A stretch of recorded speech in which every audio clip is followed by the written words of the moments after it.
مفتیان bank سے معذرت کے ساتھ۔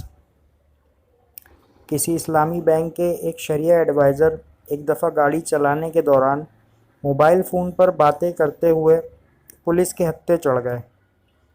پولیس والے نے پوچھا، چالان کروں یا 500 چائے پانی کا خرچہ دو گے؟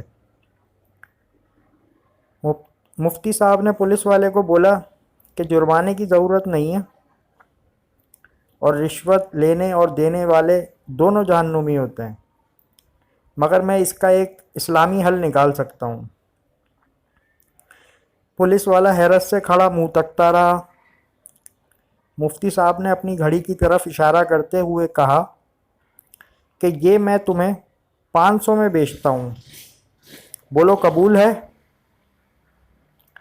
پولیس والے نے مفتی کو گھور کر دیکھا اور سوچا، یہ ہزاروں کی گھڑی مولوی 500 میں بیچ رہا ہے، فائدہ میرا ہی ہے۔ یہ سوچتے ہی پولیس والے نے فوراً پیسے نکال کر مولوی کے ہاتھ میں دیے اور بولا، لاؤ، دو گھڑی۔ مفتی صاحب مسکرا کر بولے کہ صبر کرو، ابھی اسلامی ٹرانزیکشن مکمل نہیں ہوئی۔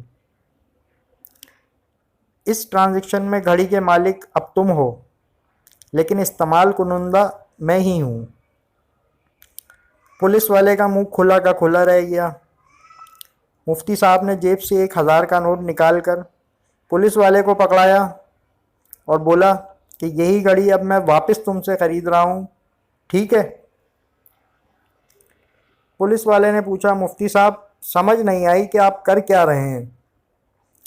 مفتی صاحب نے سمجھایا کہ یہ گھڑی میں نے تم کو 500 میں بیچ کر 1000 میں واپس خرید لی، اور عین اسلامی اصولوں کے مطابق حلال خرید و فروخت کا سودا باہمی رضامندی کے ساتھ مکمل کر کے رشوت جیسے حرام کام سے خود بھی بچا اور تم کو بھی بچایا۔